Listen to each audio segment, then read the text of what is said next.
کہ یک زمانہ صحبت باولیا بہتر از 100 سال اطاعت بیریا۔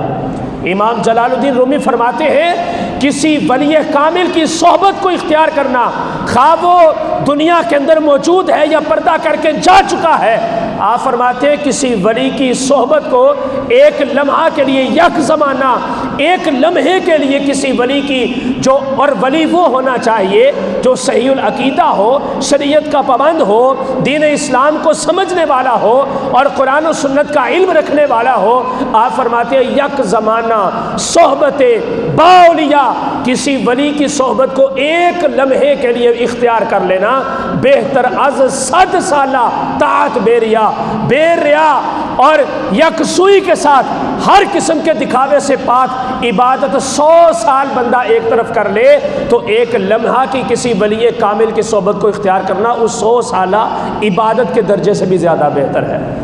کیونکہ میرے آقا علیہ الصلوۃ والسلام کا فرمان ہے، اس کی وجہ کیا ہے؟ مولانا جلال الدین رومی نے کوئی بچوں والی بات نہیں کی، کوئی فضول جملہ نہیں بولا، بلکہ جلال الدین رومی فرماتے ہیں کہ میں نے یہ جملہ اس لیے بولا ہے کہ اتقوا بفراست المؤمنین فانہ ینظر بنور اللہ، میرے مصطفیٰ کا فرمان ہے کہ ولی کامل کی نگاہ سے بچو، کیونکہ یہ اپنی آنکھوں سے نہیں دیکھتا بلکہ اللہ کے نور سے دیکھتا ہے۔ اور بزرگ فرما گئے کسی عالم کی صحبت میں اگر بیٹھو نا، ایک نسخہ لے لیں، کسی بھی عالم کی صحبت میں بیٹھیں، کوئی بھی عالم ہے، حدیث کا عالم ہے، فقہ کا عالم ہے، قرآن کا عالم ہے، تفسیر کا عالم ہے، اصول فقہ کا عالم ہے، اصول تفسیر کا عالم ہے، صرف کا عالم ہے یا نحو کا عالم ہے، کسی بھی قسم کا عالم ہے، علماء بزرگان دین فرماتے ہیں، صلحاء فرماتے ہیں جب بھی کسی عالم کی بارگاہ میں بیٹھو تو اپنی زبان پر کنٹرول رکھو، زبان پر کنٹرول رکھو، کیونکہ تم تو گرامر نہیں جانتے، تم تو گہرائی کو نہیں سمجھتے، لیکن وہ عالم دین سمجھتا ہے کہ قرآن کہاں پر کیا ارشاد فرما رہا ہے، حدیث کہاں پر کیا بیان فرما رہی ہے، قرآن کی آیات جس جگہ پر نازل ہوئی ان کا مقصد کیا تھا، میرے مصطفیٰ کے فرامین کے بیان کرنے کے مقاصد کیا تھے، عالم دین کو اس بات کا پتہ ہوتا ہے۔ تو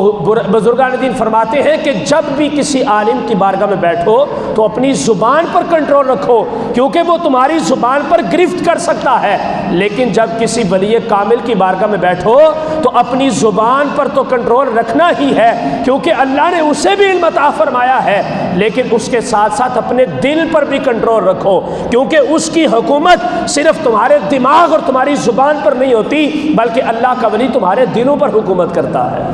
اس کو تمہارے دل کی کیفیت کا پتہ ہوتا ہے۔ اور